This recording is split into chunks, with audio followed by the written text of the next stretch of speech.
सबों को praise the Lord. और एक छोटी सी प्रार्थना करके हम लोग इस वचन को स्टार्ट करेंगे। Hallelujah, praise the Lord. परमेश्वर पिता, तेरा धन्यवाद, तेरी स्तुति और प्रशंसा करते हैं। तूने जो समय दिया पिता परमेश्वर कि हम तेरे वचन में जाने पाए, तेरी स्तुति और आराधना करने पाए, और गीतों के द्वारा और भजन गाने के द्वारा परमेश्वर तेरे नाम को हम ऊंचा उठाएं। पिता परमेश्वर, जब हम वचन में जाते हैं, हम नहीं परंतु परमेश्वर तेरी आत्मा परमेश्वर मेरे द्वारा बोलने पाए, और तू जिस वचन को इस हमारे बीच में बीज बोना चाहता है परमेश्वर, वही यहाँ पर बोया जाए परमेश्वर। हर एक विषयों को परमेश्वर तेरे हाथों में सौंपते हुए, इस प्रार्थना को और इस वचन को तेरे हाथों में सौंपते हुए, इस समय को तेरे हाथों में सौंपते हुए, इस प्रार्थना को तेरे महान नाम से मांगते हैं। दया से सुन और ग्रहण कर, आमीन। आमीन, आमीन। परमेश्वर के नाम का मैं बहुत बहुत धन्यवाद देना चाहती हूँ कि ये समय उसने मेरे जीवन में दिया कि परमेश्वर के वचन के द्वारा मैं कुछ भी बोल पाऊं। हमारी योग्यता तो कभी नहीं होती है, परंतु परमेश्वर कहता है कि मैं इंसान का इस्तेमाल करूंगा ताकि मेरी जो योजना है मैं लोगों के बीच में उसको पूरा करने पाऊं। हम लोग भी उसी एक वेसल के समान है जिसको परमेश्वर इस्तेमाल करता है ताकि केवल उसका और उसका गौरव होने पाए। Hallelujah, hallelujah. परमेश्वर के जिस वचन को आज हम अध्ययन करेंगे वो पाया जाता है यूहन्ना उसका 8वां अध्याय और उसकी 3री आयत से। यूहन्ना उसका 8 और उसका 3 से आगे हम पढ़ेंगे और इस वचन को हम अध्ययन करेंगे। यूहन्ना 8 का 3। तब शास्त्री और फरीसी एक स्त्री को लाए जो व्यभिचार में पकड़ी गई थी, और उसको बीच यीशु से कहा, हे गुरु, यह स्त्री व्यभिचार करती पकड़ी गई है। और यहाँ पर हम लोग देखते हैं कि कौन लेकर के आ रहा है एक स्त्री को, शास्त्री और फरीसी।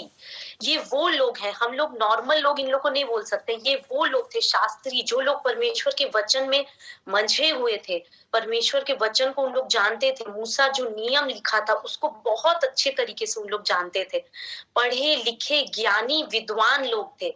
और ऐसे शास्त्री और फरीसी लोग क्या कर रहे हैं, एक स्त्री को पकड़ के लेकर के आ रहे हैं।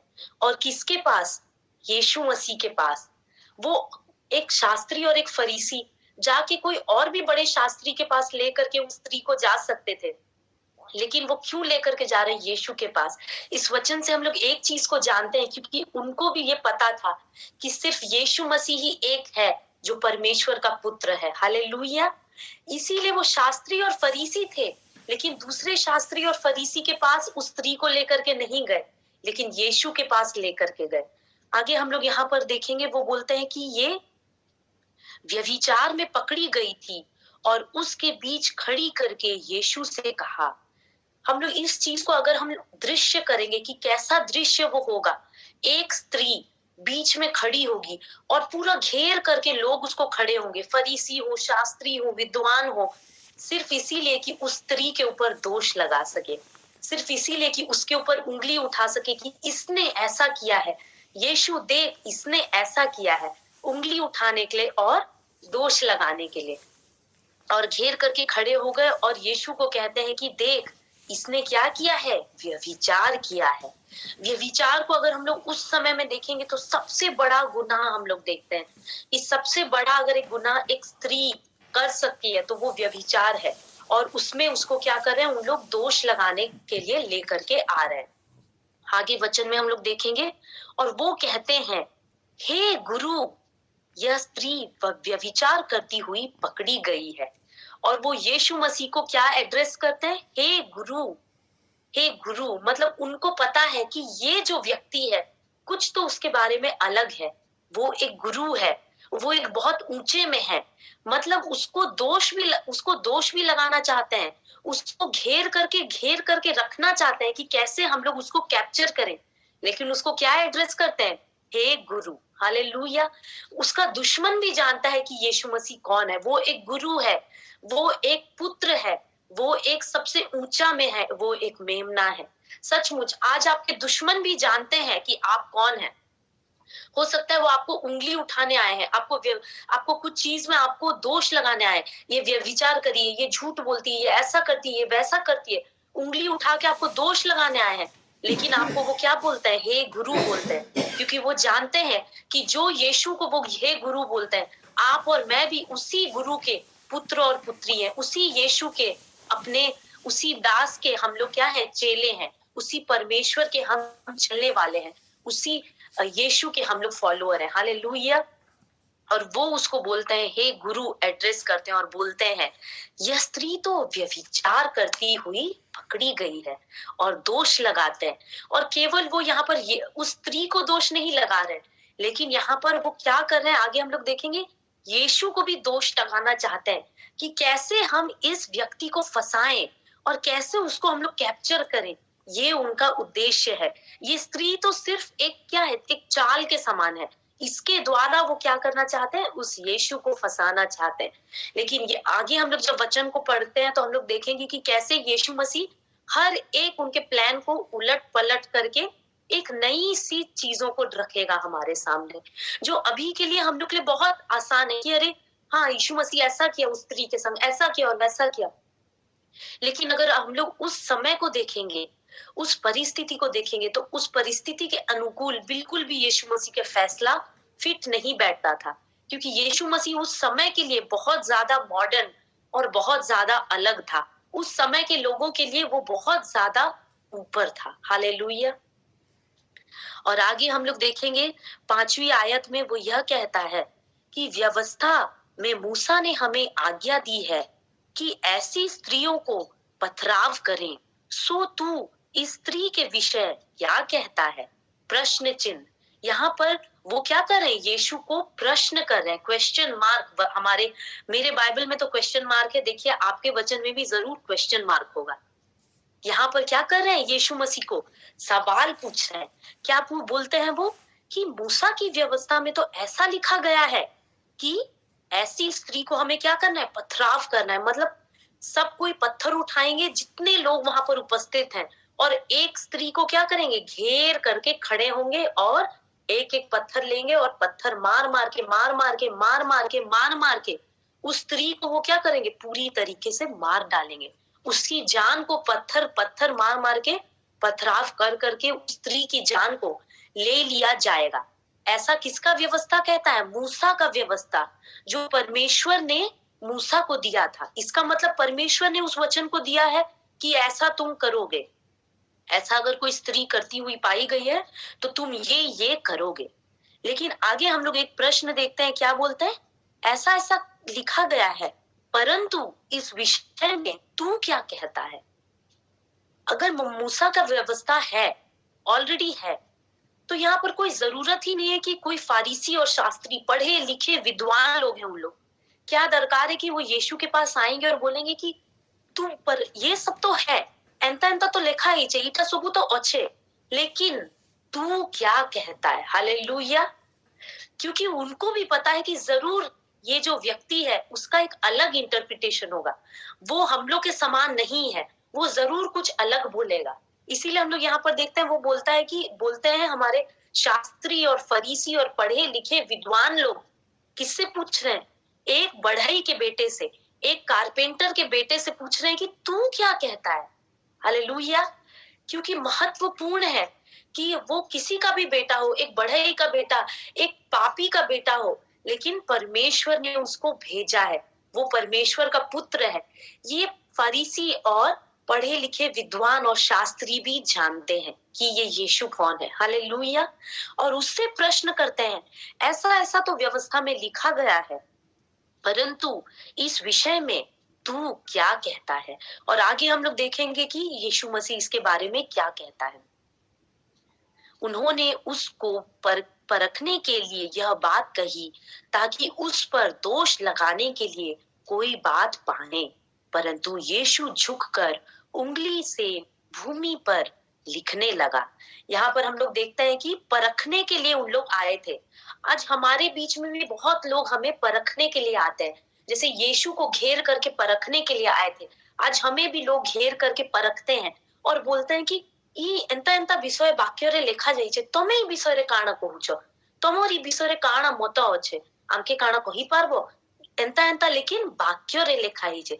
हम लोग पहले भी पढ़ चुके हैं कि जब यीशु मसीह जब फास्टिंग कर रहा था, उपवास कर रहा था, तब शैतान क्या किया, उसके पास आया उसको परखने के लिए। हालेलुया। और परखने के लिए वो कैसे परखा?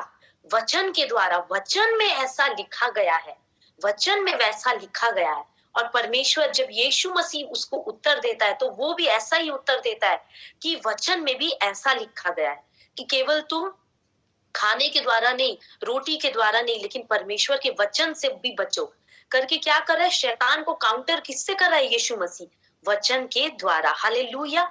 अगर आज आपको और मुझे कोई परखने के लिए आता है, हमें दोष लगाने के लिए आता है, वचन के द्वारा भी क्यों ना हो, लेकिन हमें जानना है, हमें हमारे कंसाइंस को यूज करना है कि कौन परमेश्वर की ओर से आता है और कौन शैतान की ओर से हमें परखने के लिए आता है। हर कोई जो वचन को लेकर के आता है वो परमेश्वर की ओर से है, ये जरूरी नहीं है। वो आपको और मुझे परखने के लिए भी आता है। लेकिन यीशु यहाँ पर क्या करता है? उनका जवाब देना जरूरी नहीं समझता है और आगे कुछ अलग करता है, आगे कुछ नया करता है, जो उस समय के लोग के लिए बहुत अलग था, बहुत यूनिक था। और यहाँ पर हम लोग देखते हैं कि वो क्या कर रहा है। जैसे एक चीज मैं आप लोग को बोलना चाहती हूँ, अगर आपको कोई परखने के लिए आता है तो आप निराश ना हो, दृढ़ हो जाएं। परमेश्वर के वचन में ही आपको उत्तर मिलेगा। हालेलुया। हम निराश ना हो, हमें अकेला ना लगे, हमें ये ना लगे कि अरे क्या उत्तर दूं, क्योंकि परमेश्वर कहता है कि मैं तुझे स्ट्रेंथन करता हूँ। परमेश्वर का वचन पौलुस जैसा कहता है कि I believe in Christ he who strengthens me. उसके ऊपर हमारा भरोसा है, जो हमें कभी क्या करने नहीं देगा, झुकने नहीं देगा, हमें कभी निराश होने नहीं देगा। हालेलुया। हालेलुया। आगे हम लोग देखते हैं क्या होता है।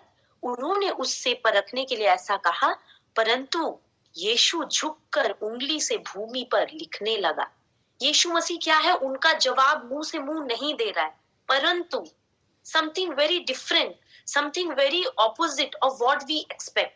हम लोग होंगे तो हम लोग क्या बोलेंगे? यीशु मसीह अगर के बदले अगर हम होते तो हाँ हाँ मूसार बाक्य एंता लिखाई छे, मूसा का आज्ञा में एंता लिखाई छे, चलो चलो गुटे गुटे पत्थर धरो आओ काण करो, उसको पथराव करो। अगर यीशु के बदले हम होते तो हम ऐसा ही कुछ कहते।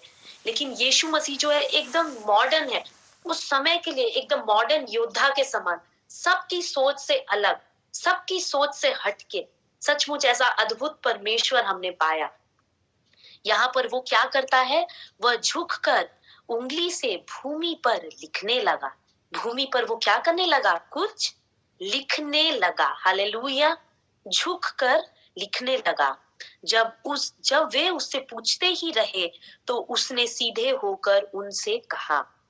एक चीज मैं यहाँ पर जब इस वचन को पढ़ रही थी और जब मैं देखी कि यीशु झुका और मिट्टी पर कुछ करने लगा, तब एक विषय मेरे मन में आया कि जब परमेश्वर ने सब कुछ को क्रिएट किया और सोचा कि सब कुछ बहुत अच्छा है, बहुत उत्तम है, लेकिन उसको ऐसा लगा कि नहीं, एक चीज की कमी है। और तब परमेश्वर ने बोला, मैं एक मनुष्य को बनाऊंगा जो मेरा सहायक होगा, जो इस सारी वाटिका का क्या करेगा? देखभाल करेगा और मेरा कंपेनियन बनेगा, मेरे साथ रहेगा, मेरे दोस्त बन के जैसे रहेगा। और तब परमेश्वर क्या किया? वो झुक गया, झुक कर वो क्या करने लगा? मनुष्य को बनाने लगा। हालेलुया। Praise the Lord. परमेश्वर ने आपको और मुझे, आदम और हवा को बनाने के द्वारा आपको और मुझे कैसे बनाया? झुककर, घुटने के बल आ करके हमें बनाया। हालेलुया। Praise the Lord. इतना महान परमेश्वर जो पूरी पृथ्वी को बनाया, स्वर्ग और धरती को बनाया, आसमान और लैंड को, जमीन को बनाया, तारों को बनाया, सूरज को बनाया, सिर्फ और सिर्फ आपको और मुझे बनाने के लिए वो झुक गया। हालेलुया। वो झुका, अपने घुटनों में आया और आपको और मुझे बनाया। वो तारों को और चंद्रमा को बनाने के लिए झुका नहीं, वो आसमान और मछली और जमीन और हर कुछ जो था इस पृथ्वी में, पेड़ पौधा, हर कुछ वो बनाने के लिए झुका नहीं, लेकिन आपको और मुझे बनाने के लिए वो राजाओं का राजा, प्रभुओं का प्रभु, ऊंचे से ऊंचे स्थान में रहने वाला परमेश्वर झुक गया केवल आपको और मुझे बनाने के लिए। हालेलुया। Praise the Lord. सिर्फ और सिर्फ इसीलिए क्योंकि उसके लिए आप और मैं इस सारे क्रिएशन से सबसे उत्तम है, सबसे बहुमूल्य है, क्योंकि वो झुका और वो बनाया कि वो प्रिसीशन से बना सके, अच्छे से बनाए, सुंदर से बनाए। और ये व्यक्ति ऐसा दिखना चाहिए, ये सिस्टर ऐसे दिखना चाहिए, निरंजन भाई ऐसे दिखना चाहिए, मधुस्मिता सिस्टर ऐसे दिखना चाहिए, बिनॉय अंकल ऐसे दिखना चाहिए, शांति लता सिस्टर ऐसे दिखना चाहिए, अश्विन भाई ऐसे दिखना चाहिए। हर किसी को अलग बनाने के लिए, यूनिक बनाने के लिए, सुंदर बनाने के लिए वो झुक गया।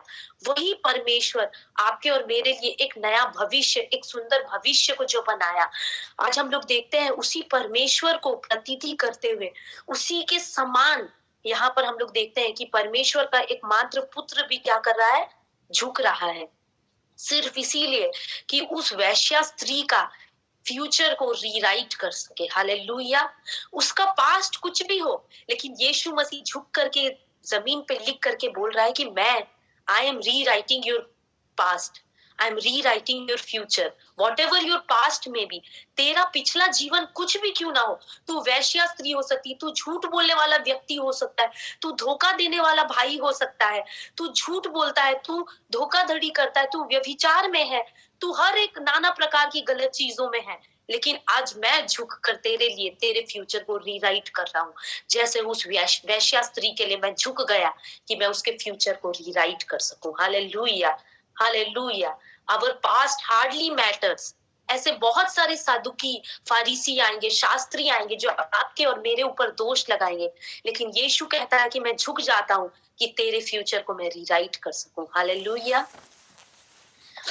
और यहाँ पर आगे हम लोग उस वचन को पढ़ेंगे कि वो फिर से पूछने लगे, और यीशु क्या किया, नीचे से झुककर फिर ऊपर उठा, और ऊपर उठ करके वो क्या बोल रहा है, परंतु यह सुन सॉरी, और फिर झुककर भूमि पर उंगली से लिखने लग, नहीं, जब वे उससे पूछते ही रहे तो उसने सीधे होकर उनसे कहा कि तुम में से जो निष्पाप हो वही पहले उसको पत्थर मारे।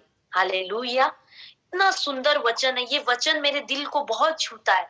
जब यीशु कहता है कि जितने लोग घेर के रखे थे एक व्यभिचार करने वाली स्त्री को दोष लगाने के लिए, पथराव करके उसको मार डालने के लिए, उसकी जिंदगी को खत्म कर देने के लिए, परंतु यीशु उसके जिंदगी को खत्म नहीं करना चाहता था, लेकिन उस वैश्या स्त्री को एक नया जीवन देना चाहता था। और वो कहता है, उठकर तुम में से जो कोई भी निष्पाप है उसके ऊपर पहले पथराव करे, पहला पत्थर तुम उठाओ जो तुम निष्पाप हो। और फिर वो क्या करने लगा, झुककर फिर से भूमि पर उंगली से कुछ लिखने लगा। परंतु वे यह सुनकर बड़ों से लेकर छोटों तक एक एक करके निकल गए। Hallelujah, hallelujah. यीशु का सिर्फ एक लाइन, उसको बहुत बहुत बड़ा बड़ा भाषण, अरे ऐसे करो वैसे करो, ऐसे किया वैसे किया, कुछ बोलना नहीं पड़ा, सिर्फ एक लाइन, तुम में से जो कोई भी निष्पाप हो पहला पत्थर उठाओ और इस स्त्री को मारो।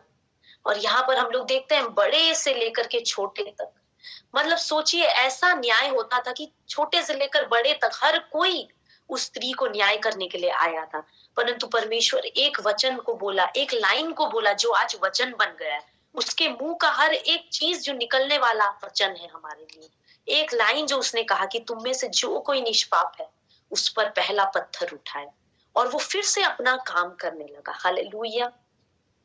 आज हमारे ऊपर भी बहुत लोग जब पत्थर उठाने को तैयार हैं, परंतु यीशु आपको और मुझे ये कहकर उत्साहित करता है कि जो कोई तुम्हारे बीच में खड़ा है, क्या वो निष्पाप है कि तुम्हारे ऊपर पत्थर उठा सके? अगर नहीं तो उनको सुनना बंद करो।